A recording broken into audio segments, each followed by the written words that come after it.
21 दिन पहले से ही उन्हें क्या करना होता है, बेसिकली अपने जो फाइनेंशियल स्टेटमेंट होते हैं उनको इंस्पेक्शन के लिए अवेलेबल करा देना होता है। और कोई भी मेंबर या डिबेंचर ट्रस्टी चाहे तो कंपनी में अप्लाई करके उनके बैलेंस शीट, P&L मतलब फाइनेंशियल स्टेटमेंट को पढ़ सकता है। मैं दोबारा सारी बात रिपीट कर रहा हूँ। अगर आप एक लिस्टेड कंपनी चला रहे हो तो आपके बहुत बड़े लेवल पे शेयर होल्डर है, तो रूल ये बोलता है बेसिकली कि जैसे एक लिस्टेड कंपनी में एनुअल जनरल मीटिंग होने वाली है तो सारे डॉक्यूमेंट्स को ना इंस्पेक्शन के लिए अवेलेबल करा दिया जाता है वर्किंग आवर में। ठीक है, ये कब से रहता है, कब तक रहता है? तो जनरल मीटिंग होने के 21 दिन पहले से ये बुक्स अवेलेबल हो जाती है। कोई भी मेंबर या डिबेंचर ट्रस्टी जाके उनको इंस्पेक्ट कर सकता है। ईमानदारी से बोलो, बात समझ आई कि नहीं है? फिर से बोलो कि क्लियर है?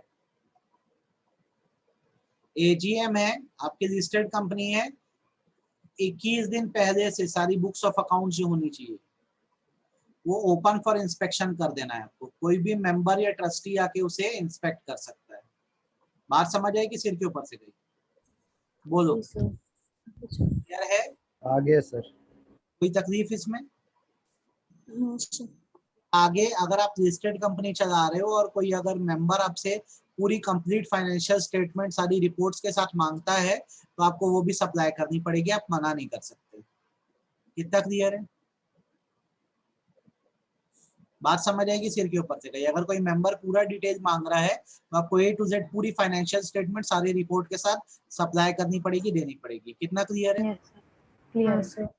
अच्छे से, कोई डाउट नहीं है? No sir. ये प्रोविजन रिडंडेंट है। ऊपर ऑब्लिगेशन समझ आ गई कि नहीं है ये बताओ? हाँ सर। आ गई? अच्छा, आगे बढ़ते हैं हम लोग। राइट टू इंस्पेक्ट आपने आधा तो ऊपर पढ़ लिया, नीचे भी पढ़ दो। हर कंपनी की जिम्मेदारी बनती है कि अपने मेंबर और ट्रस्टी को अलाउ करे कि वो बिजनेस आवर के दौरान जो है फाइनेंशियल स्टेटमेंट को इंस्पेक्ट कर सकते हैं। और लिस्टेड कंपनी का तो आपने ऊपर पढ़ लिया है कि मीटिंग होने के कितने दिन पहले से ओपन करके रख देना है, 21 दिन। यहाँ पर वो आके आराम से वर्किंग आवर में आपकी फाइनेंशियल स्टेटमेंट पढ़ सकते हैं। समझाना पड़ेगा कि समझ आ गया ये बताओ? आ गया सर। समझ आ गया सर। अगर आपने इस प्रोविजन को फॉलो नहीं किया, इंस्पेक्शन नहीं करने दिया तो 25,000 का जुर्माना कंपनी पे लगेगा और हर ऑफिसर पे जो जुर्माना है वो लगेगा 5,000 रुपए। बताइए, कोई दिक्कत? नहीं सर। अच्छे से क्लियर है? हाँ। तो ये पूरा फाइनेंशियल स्टेटमेंट और बुक ऑफ अकाउंट समझ आया कि नहीं? हाँ या ना ये बताओ? हाँ सर। हाँ सर। अब इसका अगला हिस्सा NFRA है, नेफ्रा। आपको इसके बारे में थोड़ा सा पता होना चाहिए। NFRA बेसिकली हमारे देश में एक नया रेगुलेटर अपॉइंट कर दिया गया है। ठीक है, क्या करता है, इसका काम क्या है, मैं आपको बता दे रहा हूँ। NFRA को सेंट्रल गवर्नमेंट ने एज अ रेगुलेटर बनाया है और अब से ये ऑडिटर्स का रेगुलेटर है हमारे देश में। किसका रेगुलेटर है? ऑडिटर्स का। ऑडिटर्स का रेगुलेटर है। मतलब पहले क्या था कि जैसे हमारे देश में कोई भी अकाउंटिंग स्टैंडर्ड बनता था या कोई भी ऑडिटिंग स्टैंडर्ड बनता था, तो ये अकाउंटिंग या ऑडिटिंग स्टैंडर्ड बनाने का काम जो है वो ICAI करता था। कौन करता था? ICAI। Institute of chartered accountant of India. जो भी CA लोग ऑडिट वर्क करते थे वो किसके हिसाब से करते थे? ICAI की। तो गवर्नमेंट ने बोला कि अगर इंस्टीट्यूट के पास ये पावर रहे कि वो अकाउंटिंग स्टैंडर्ड बनाए, ऑडिटिंग स्टैंडर्ड बनाए और उन्हीं के CA अगर ऑडिट करें तो गड़बड़ होने के ज्यादा चांस है। तो अब से रूल ये ला दिया गया है कि देश में अगर कोई भी अकाउंटिंग या ऑडिटिंग स्टैंडर्ड बनेगा तो ICAI सिर्फ रिकमेंड कर सकती है, बना नहीं सकती है। एक्चुअल में इसको अप्रूव करने का काम और पास करवाने का काम जो है वह NFRA करेगा। कौन करेगा? NFRA। आपको मेरी बात समझ आई कि सिर के ऊपर से गई? पहले हमारे देश में अकाउंटिंग स्टैंडर्ड, ऑडिटिंग स्टैंडर्ड कौन रिकमेंड करते थे, कौन बनवाते थे? ICAI। उनसे ये पावर किसने छीन ली है? NFRA। अकाउंटिंग और ऑडिटिंग स्टैंडर्ड बनेगा तो किससे होके निकलेगा वो? NFRA से। पहले जब कोई भी CA ऑडिट वर्क करता था तो उसके वर्क को मॉनिटर करने का काम ICAI करता था। कौन करता था? ICAI। अब आगे से ये काम कौन करेगा? NFRA। NFRA। तो ये CA लोग के पीछे मेनली पड़ा हुआ है और इसका यही जो है इंटेंशन है कि कोई भी ऑडिट वर्क में गड़बड़ ना हो। तो ये बेसिकली ऑडिट्स का रेगुलेटर है। बात समझ आई कि नहीं आई ये बताओ? Yes sir. आ गई। तो एनएफआरए को बेसिकली सेंट्रल गवर्नमेंट ने बनाया है ताकि अकाउंटिंग और ऑडिटिंग स्टैंडर्ड को बराबर कंप्लाई किया जा सके। इसका कंसेप्ट सेक्शन 132 में दिया गया है। बताइए कोई दिक्कत? नहीं सर। एनएफआरए जब बनाया गया तो उसके कुछ ऑब्जेक्टिव है। सबसे पहला, जैसा कि मैंने आपको बोला, आगे से जब अकाउंटिंग या ऑडिटिंग पॉलिसी बनेगी तो इसकी रिकमेंडेशंस कौन देगा? एनएफआरए। NFRA। दूसरा, एनएफआरए का काम है ये देखना कि अकाउंटिंग स्टैंडर्ड्स जो हो रहे हैं, ऑडिटिंग स्टैंडर्ड्स, वो ऑडिट के दौरान कंप्लाई हो रहे हैं कि नहीं, फॉलो हो रहे हैं कि नहीं हो रहे हैं। कितना क्लियर है? क्लियर है सर। तीसरा, ये देखना कि ऑडिटर प्रोफेशनल सर्विस कैसे दे रहा है, उसकी ऑडिट सर्विस कैसी है, ढंग से काम कर रहा है कि नहीं कर रहा है। अदरवाइज ये तो इवन पनिश भी कर सकते हैं हम ऑडिटर्स को। समझ आई बात? हाँ सर। और चौथा, जो सेंट्रल गवर्नमेंट इनको फंक्शन प्रोवाइड करना चाहे ये कर सकते हैं। आपको चार इनके ऑब्जेक्टिव समझ आए कि नहीं है ये बताओ। सबसे पहला क्या ऑब्जेक्टिव है? ये देखना कि अकाउंटिंग पॉलिसी और ऑडिटिंग पॉलिसी को रिकमेंड करना, ठीक है। दूसरा, देखना कि accounting standard, auditing standard follow हो रहे हैं कि नहीं हो रहे हैं। और तीसरा, ऑडिट क्वालिटी को चेक करना। उसके अलावा अगर गवर्नमेंट कोई काम देना चाहे तो दे सकती है। ध्यान रहेगी बात? Yes sir. एनएफआरए कितना समझ आया अभी तक ये बता। आ गया सर। आ गया। एनएफआरए बना कैसे हमारे देश में? तो सेंट्रल गवर्नमेंट ने बनाया है, जैसे कि मैंने आपको बताया। तो इसमें एक चेयरपर्सन होगा। कौन होगा? चेयरपर्सन। ठीक है। और चेयरपर्सन होगा हाईली एक्सपीरियंस फील्ड का, किसी भी एक पर्टिकुलर फील्ड का। और उसके साथ मेंबर होंगे कम से कम 15 तक। कितने? 15। ठीक। जब कोई चेयरपर्सन या मेंबर बनेगा तो उन्हें एक डिक्लेरेशन देना होगा कि फुल्ली इंडिपेंडेंट है, और ना वो ना उनके साथ जुड़ा हुआ कोई फर्म या पार्टनर जो है वो कभी भी किसी तरह से जुड़ा है इस कंपनी से। कंपनी का मतलब आपका किसी भी जगह पर्सनल इंटरेस्ट नहीं है, आप किसी फर्म से नहीं जुड़े हुए, आप बिल्कुल इंडिपेंडेंट हो। आपको बात समझ? Yes sir. हाँ। फिर से रिपीट करूं, आप अगर चेयरपर्सन या मेंबर बनोगे तो आपको एक डिक्लेरेशन देना होगा कि आप कहीं भी जुड़े हुए नहीं हो या नहीं कहीं हो। प्रॉफिट नहीं कमा रहे हो। एनएफआरए का हेड ऑफिस न्यू दिल्ली में सेट होगा, और इसके अलावा और कोई ऑफिसेज बनाने हैं तो बनाए जा सकते हैं। आपको 3 पॉइंट समझ आए कि नहीं है? हाँ सर। एनएफआरए भी क्योंकि एक सरकारी ऑर्गेनाइजेशन है तो ये भी ऑडिट के लिए सब्जेक्ट है, और इसका ऑडिट C&AG करती है, controller and auditor general of India का।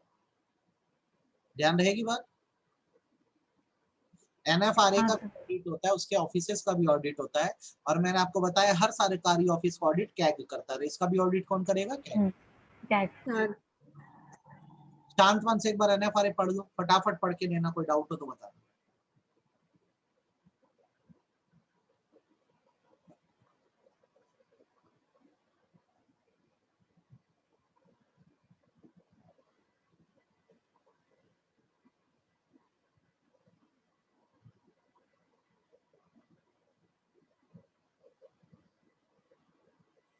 जब हो जाए तो बताना सर हो गया। Yes sir. आपको एनएफआरए समझ आया कि नहीं आया? हाँ या ना? हाँ सर आ गया। हाँ सर। कोई तकलीफ नहीं है? नहीं। आप आओ आगे। पूरा खत्म हो गया, अकाउंट्स का पूरा कंसेप्ट हो गया आपका खत्म। आप ऑडिट एंड ऑडिटर पे आ जाओ। किस पर आ जाओ? Audit and auditor. आपको अकाउंट्स आपने जितना पढ़ा आपको समझ आया कि नहीं? Books of accounts, financial statement, NFRA clear है? हाँ सर। Yes sir. कोई तकलीफ नहीं है? अब हम ऑडिटर नहीं। हैं, शुरू करें। चलो, ऑडिटर के अपॉइंटमेंट का रूल पढ़ो, बहुत सिंपल है। आपकी कंपनी जब इनकॉर्पोरेट होती है तो उसके विद इन 30 डेज, कितने दिन के अंदर? 30 days। With in 30 days. जो बोर्ड ऑफ डायरेक्टर होते हैं, कौन? Board of director. ऑडिटर को अपॉइंट कर देते हैं। ईमानदारी से बोलो, बात समझ आई कि नहीं आई? हाँ सर। ठीक। ये ऑडिटर जो रहता है फर्स्ट एनुअल जनरल मीटिंग तक रहता है। कब तक रहता है? First AGM. फर्स्ट एजीएम तक रहता है। अब इसमें आगे क्या रूल चलता है? जब फर्स्ट एजीएम होती है तो दो तरह का इसका सिस्टम है। एक नॉर्मल कंपनीज के लिए है। नॉर्मल कंपनीज में इसका सिस्टम बेसिकली ये चलता है, जैसे स्मॉल कंपनी हो गई, ओपीसी हो गई, ईयरली अपॉइंटमेंट होता है। क्या होता है? Yearly appointment. अपॉइंटमेंट होता है। और अगर कोई बड़ी कंपनी है, ये प्रिस्क्राइब क्लास ऑफ कंपनी है, प्रिस्क्राइब क्लास ऑफ कंपनी है, तो वहां पर जो है अपॉइंटमेंट का अभी से हिसाब बता दे रहा हूं ताकि आपको बाद में भी याद रहे। 5 ईयर अपॉइंटमेंट होता है। कितना होता है? 5 year appointment. आप सीख लो, जब कंपनी बनती है तो 30 दिन के अंदर आपको ऑडिटर रखना है, ठीक है, बोर्ड ऑफ डायरेक्टर रखते हैं, ये रहते हैं पहली एनुअल जनरल मीटिंग तक। First. अब नॉर्मल कंपनियों में इनका ईयरली अपॉइंटमेंट होता है, हर साल जो होता है, फिर ऑडिटर को अपॉइंट करने का काम शेयर होल्डर करते हैं। और कुछ प्रिस्क्राइब क्लास ऑफ कंपनी होती है जहाँ पे 5 साल के लिए अपॉइंटमेंट होता है। मतलब ये कि अगर आप फर्स्ट एजीएम में अपॉइंट हो गए तो आप 6वीं एजीएम तक रहोगे। कब तक रहोगे? पहली एजीएम खत्म हो रही है, 6वीं एजीएम तक रहोगे, मतलब कितना साल? 5 साल। 5 साल। पहले बताओ, बात समझ आई कि सिर के ऊपर से? बात समझ आई? अच्छे से आई कि आधी अधूरे? ईमानदारी से बोलो। नॉर्मल ईयरली अपॉइंटमेंट है, और प्रिस्क्राइब क्लास ऑफ कंपनियों में ऑडिटर कितने साल के लिए अपॉइंट होता है? 5 साल के लिए। पहली जनरल मीटिंग से 6वीं, एक तो आज की अभी खत्म हो जा रही है ना पहली, फिर अब 5 आगे गिनोगे तो 6वीं एनुअल जनरल मीटिंग तक होता है। आई बात समझ में? Yes sir. ठीक, तो आपको ना मैं लाइन पढ़ के दे रहा हूँ, आप एक एक लाइन पढ़ लो, समझ लो। The board of director of the company shall appoint individual और फर्म। इंडिविजुअल मतलब इंडिविजुअल चार्टर्ड अकाउंटेंट, फर्म मतलब group of chartered accountant as first auditor of the company other than government company, क्योंकि government company में तो CAG करता है। कौन करता है? Within 30 days from date of registration of company. Board of director जो है कंपनी के रजिस्ट्रेशन के 30 दिन के अंदर इंडिविजुअल या फर्म को ऑडिटर के रूप में अपॉइंट कर देंगे। बताइए, कोई दिक्कत? नहीं sir. The appointment of first auditor shall be ratified. Ratified मतलब क्या होता है? कंफर्म। अप्रूव करना। फर्स्ट एनुअल जनरल मीटिंग, ठीक है, इसके अपॉइंटमेंट को कहाँ कंफर्म कर दिया जाएगा? First annual general. First annual meeting. जब अपॉइंट होगा तो फर्स्ट एनुअल जनरल मीटिंग के कंक्लूजन से कहां तक होगा? 6वीं annual general meeting. 6th annual general meeting. बात समझ आई कि नहीं आई, ये बता दो। Yes sir. अगर मान लो ऐसा होता है कि 30 दिन के अंदर board of director first auditor नहीं रख पाते हैं, तो ये बात वो शेयर होल्डर्स को बताएंगे। किसको बताएंगे? Shareholders. जो 90 दिन के अंदर, कितने दिन के अंदर? 90 days के अंदर नया ऑडिटर अपॉइंट करेंगे, ठीक है। जैसे कंपनी इनकॉर्पोरेट हुई, कंपनी इनकॉर्पोरेट हुई, ठीक है, अब इसके 30 दिन के अंदर क्या करना है?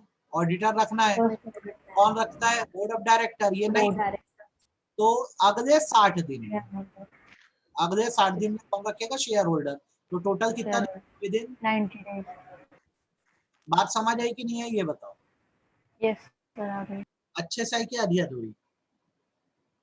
अच्छे कोई से. डाउट है क्या इसमें? नहीं सर. एकदम क्लियर है? एकदम क्लियर है, हाँ या ना बताओ। हाँ हाँ सर। सर. अच्छा, मान लो जैसे अपॉइंटमेंट सीख गए कि कुछ पूछना है इसमें, ये बताओ। सर आगे समझ. आ गया। अगर मान लो ऑडिटर के बीच में कैजुअल वैकेंसी क्रिएट हो जाती है, मतलब उसकी जगह खाली हो जाती है, तो ये समझ लो जो मैं सिखा रहा हूँ, अगर वो रिजाइन करके जा रहा है, क्या करके जा रहा है? रिजाइन। आगे इसकी वैकेंसी को शेयर होल्डर फिल करेंगे। कौन फिल करेगा? Share holder. और अगर वो बाय डेथ हटा है या बाय इंसॉल्वेंसी हटा है, तो फिर इसको अपॉइंट करने का काम बाय बोर्ड ऑफ डायरेक्टर करेंगे, नए ऑडिटर को। ये कंसेप्ट दिमाग में बिठा लो। अगर मान लो कैजुअल वैकेंसी क्रिएट होती है या जगह खाली होती है, अगर ये जगह रेजिग्नेशन से खाली हुई है तो नए ऑडिटर को शेयर होल्डर लेकर आएंगे, और ये अगर डेथ और इंसॉल्वेंसी से खाली हुई है तो कौन लेकर आएगा? Board of directors. यहाँ पे पढ़ेंगे तो मेरी बताई लाइन आपको मिल जाएगी, तकलीफ नहीं जाएगी। क्या आपको क्लियर है, हाँ या ना? Yes sir. कोई दिक्कत नहीं है? नहीं. श्योर हो? श्योर हो? Yes sir. आ गया? पक्का? अच्छा, मान लो एक ऑडिटर रिटायर हो रहा है, तो उसको आप रीअपॉइंट कर सकते हो। जैसे मैंने बोला नॉर्मल कंपनियों में तो हर साल अपॉइंटमेंट होता है, तो एनुअल जनरल मीटिंग में तो रिटायर हो जाता है। सही बात है? हाँ सर.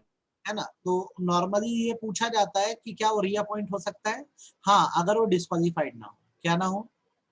डिस्क्वालीफाइड ना हो. फिर उसने अपने अनविलिंगनेस लेटर ना दिया हो कि मैं आगे नहीं बनना चाहता। अगर वो विलिंग उसको जरूर बना देंगे। क्या बना देंगे?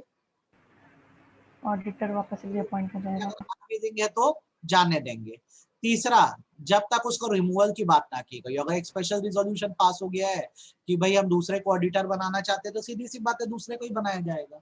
बात समझ में आई कि नहीं? Yes sir. अच्छे से आई कि आधी अधूरी है ये बताओ।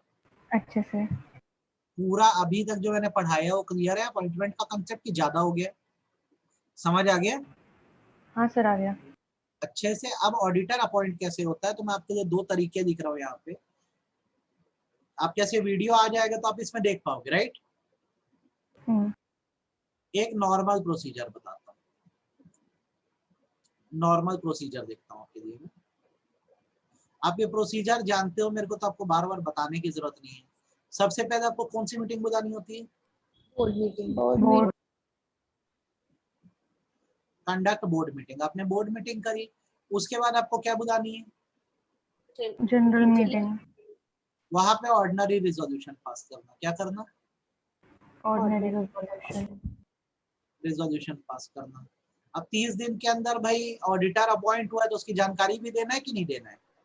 Yes sir. किसको देंगे? आरओसी। आरओसी। इसके लिए हम यूज करते हैं ई फॉर्म ADT1। क्या यूज करते हैं? ADT1। ADT1 फॉर्म भर के हम क्या करें? ADT का फुल फॉर्म क्या होगा? ऑडिटर। बता देते हैं ROC को कि हमने किसे अपनी कंपनी में ऑडिटर बनाया है। बताओ ये बात समझ आई कि नहीं आई? हाँ सर आ गई। अब यहाँ पे मैंने नॉर्मल लिखा है। अब एबनॉर्मल प्रोसीजर, स्पेशल प्रोसीजर तब यूज होता है जब कंपनी में ऑडिट कमेटी होती है। क्या होती है? Audit committee. आपको ऑडिट कमेटी का कंसेप्ट पता है कि नहीं पता, आप ये बता दो। हाँ सर। पता है। कंपनी में ऑडिट कमेटी बनी है तो फिर फंडा ये चलता है कि पहले जो है अगर ऑडिटर को रखना है तो ऑडिट कमेटी की मीटिंग होती है। किसकी मीटिंग होती है? ऑडिट कमेटी की मीटिंग। ऑडिट कमेटी अपनी मीटिंग में ये डिसाइड करते हैं हु टू अपॉइंट ऑडिटर, किसको अपॉइंट किया जाए as an auditor. Yes sir. बात समझ आई कि नहीं आई? हाँ। अब ऐसा करने के बाद ये अपनी रिकमेंडेशन बोर्ड को भेज देते हैं। किसको भेज देते हैं? बोर्ड को। रिकमेंडेशन भेज देते हैं कि हम जो है इस पर्सन को ऑडिटर बनाना चाहते हैं। फिर बोर्ड क्या करता है? अपनी मीटिंग बुलाता है। आई कि नहीं आई? Yes sir. आ गई। फिर बोर्ड ने भी अगर मान लिया तो फिर कौन सी मीटिंग बुलाई जाएगी? General meeting. फिर वहां क्या पास होगा? रिजोल्यूशन। फिर किसको बता देंगे? आरओसी को। ई फॉर्म ADT1। तो दोनों में अंतर क्या है ये बताओ। सर जहाँ पे ऑडिट कमेटी है वहाँ पे पहले ऑडिट कमेटी की मीटिंग होगी और फिर वहाँ पे डिसाइड करेंगे कि अपॉइंट करना ऑडिटर को, फिर आगे बोर्ड के पास भेजते हैं, फिर बोर्ड रिकमेंडेशन। आता है, फिर शेयर होल्डर से अप्रूव करवा देता है। बात समझ आ गई? और अगर कंपनी हाँ सर। नहीं है तो सिंपल सी बात है, कौन करेगा? सिंपल। बोर्ड। बोर्ड। फिर जनरल मीटिंग ROC। कितना क्लियर है? क्लियर है हाँ सर। सर। चलो एक अच्छे एक से। पढ़ के दे रहा हूँ, ध्यान से सुनो। In case of a company that is required to constitute audit committee under section 1377, such committee, and in case where such a committee is not required to be constituted, the board। पहले दोनों line समझ गए? अगर company ऐसी है जहाँ पे audit committee बनाना है तो वो कमिटी, और अगर कमिटी नहीं बनाना है तो बोर्ड बोर्ड। ऑडिटर की क्वालिफिकेशन को कंसिडरेशन में लेंगे। आप बताइए कोई दिक्कत? नहीं sir. Before considering the appointment of auditor, the audit committee or the board, as the case may be, shall consider any pending proceeding relating to professional matter of conduct against the proposed auditor before ICAI or any competent authority or any court। किसी को भी appoint करने से पहले देख लेंगे उस पर कोई केस वेस तो नहीं चल रहा है। करना चाहिए कि नहीं करना चाहिए ये बताओ। Yes sir. The committee shall recommend the name of individual or firm as auditor to the board, ठीक है, फॉर कंसिडरेशन। ये बात मैंने भी बोली है। हाँ sir. And in other case, मतलब normal case, the board shall consider and recommend individual और firm as auditor to member in annual general meeting for appointment. बात समझ आई कि नहीं? आ गई। If board agree with the recommendation of audit committee, it shall further recommend the appointment of auditor to member in AGM otherwise। ठीक है, It shall refer back the recommendation to committee for reconsideration, citing a reason for such disagreement. Line समझ आई कि नहीं है ये बताओ? Yes sir आ गई क्या समझ आई समझा दो। सर कि बोर्ड मतलब ऑडिट कमेटी के बाद बोर्ड डिसाइड करेगा, अगर बोर्ड डिसएग्री कर रहा है तो वो वापस उसको ऑडिट कमेटी के पास भेजेगा और बताएगा कि क्या क्यों डिसएग्री कर रहे हैं वो लोग। आपको अच्छे से बात समझ आई कि नहीं आई? हाँ कोई दिक्कत नहीं है? नहीं एकदम क्लियर है। अब मान लो मैटर ऑडिट कमेटी के वापस चला गया कि भाई उन रिकमेंडेशन उनकी लौटा दी गई है, पर वो क्या चाह रहे हैं कि नहीं इसी पर्सन को ऑडिटर बनाया जाए। किसको बनाया जाए? सेम पर्सन को ऑडिटर। ऑडिट कमेटी अपनी बात मेंबर्स के सामने रखेगी, बोर्ड अपनी बात मेंबर के सामने रखेगा, फिर मेंबर को लगा तो अपॉइंट करेगा वरना नहीं करेगा। बात समझ आई?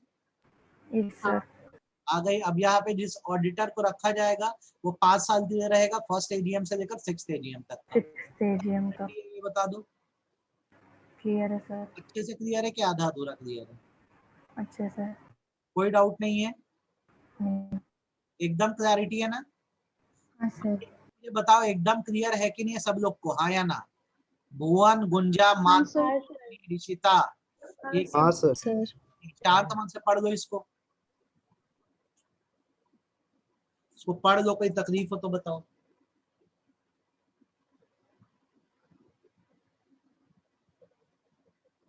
आपको पूरा तरीका समझ आ गया कैसे होता है? सर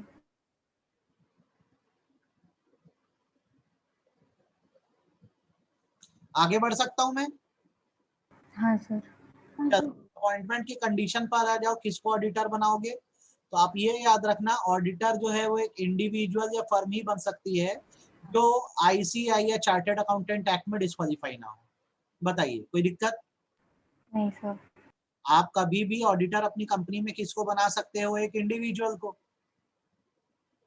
या एक फर्म को, जो कहाँ के मेंबर होने चाहिए आईसीआई। और वो डिस्क्वालीफाई नहीं होने चाहिए। पहली बात। नहीं होनी चाहिए। कोई दिक्कत है? नहीं सर। दूसरी बात आपको ये ध्यान रखनी है, appointment with in time limit होना चाहिए या विद इन लिमिट्स होना चाहिए। कोई दिक्कत? नहीं सर। अच्छे से क्लियर है कि नहीं है? हाँ सर। ऑडिट फर्म या ऑडिटर को डिस्क्लोज करना होता है कि उसके खिलाफ कितनी प्रोसीडिंग चल रही है। कोई दिक्कत? नहीं सर। अब वो जब अपॉइंट हो जाएगा तो इसकी जानकारी उसको आरओसी को देनी है। कौन से फॉर्म में? ADT 1। ये 50/30 लिख दे रहा हूँ, ध्यान पढ़ के दे दो। अगर कोई दिक्कत हो तो बता दो।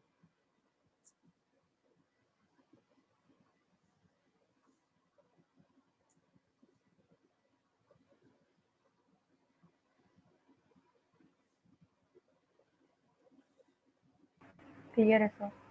बन जाएगा। किसके सिर के ऊपर से जा रहा है यार? ईमानदारी से बताओ मेरे को। एकदम क्लैरिटी से समझ आया कि नहीं आया? आया ना? हाँ सर। अब सबसे मुद्दे की बात ये, ऐसे काटूंगा मैं तो इसको गवर्नमेंट कंपनी। मुद्दे की बात जो आपको एग्जाम में सही में पूछता है उस पर आते हैं कि अगर आप एक ऑडिटर की बात करते हो उसकी क्या क्वालिफिकेशन और क्या डिस्क्वालिफिकेशन है। ये बहुत अच्छे से आपको पढ़ना है और ध्यान रखना है। क्या करना है?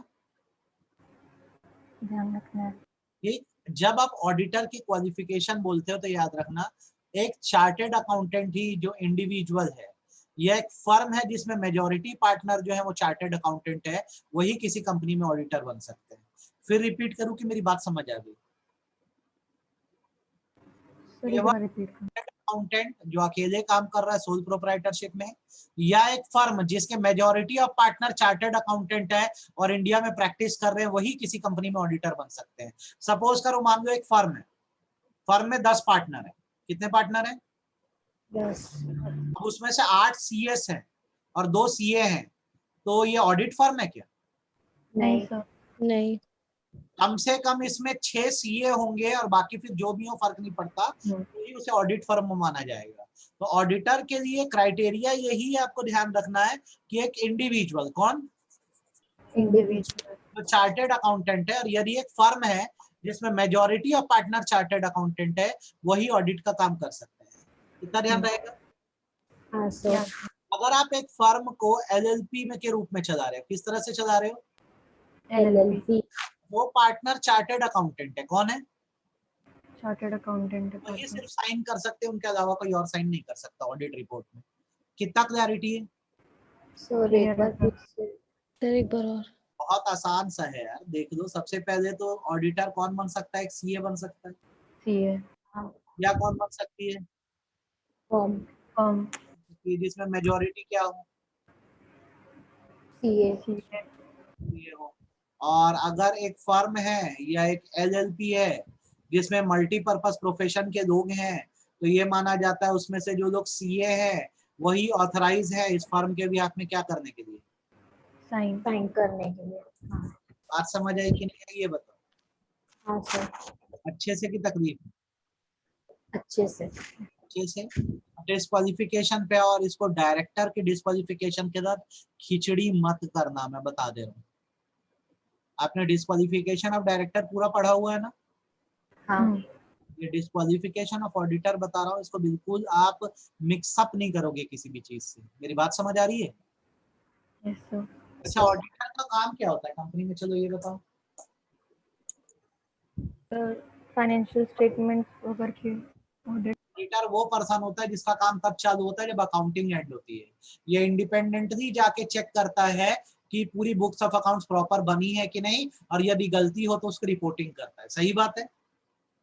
हाँ हाँ सर। तो इसके लिए जरूरी ये है कि इसके पास खुद का दिमाग हो और ये इंडिपेंडेंट हो। ये बात भी सही है?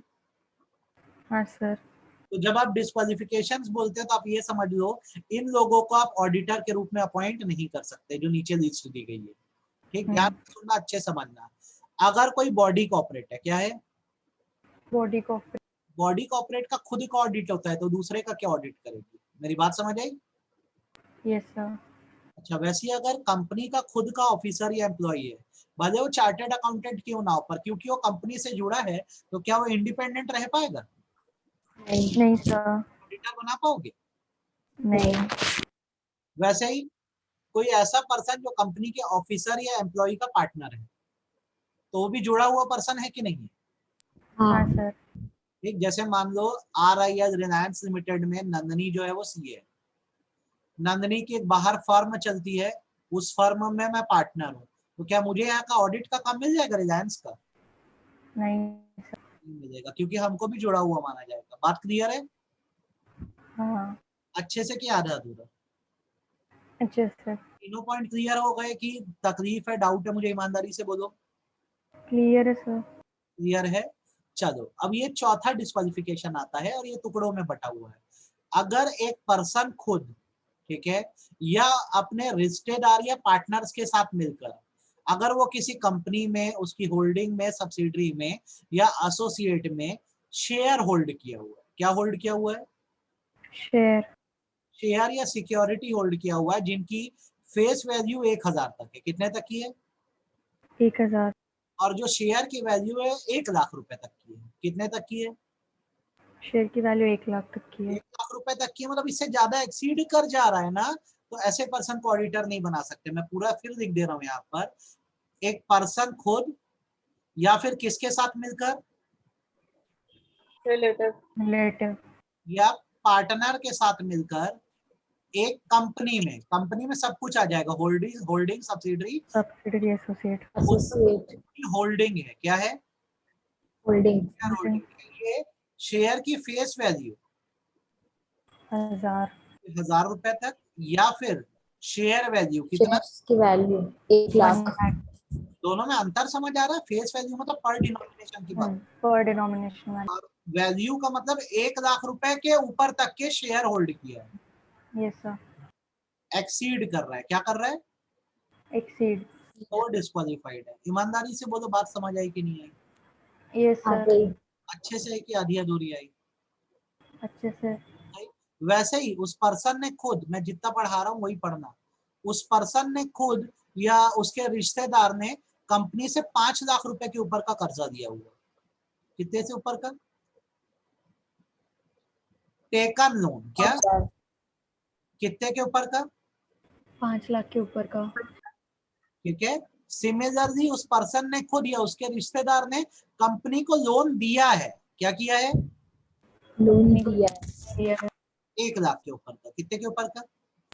1 लाख के 1 ऊपर लाख के ऊपर तक। या फिर उस पर्सन का कंपनी के साथ किसी तरह का बिजनेस रिलेशनशिप है। कैसा रिलेशन है?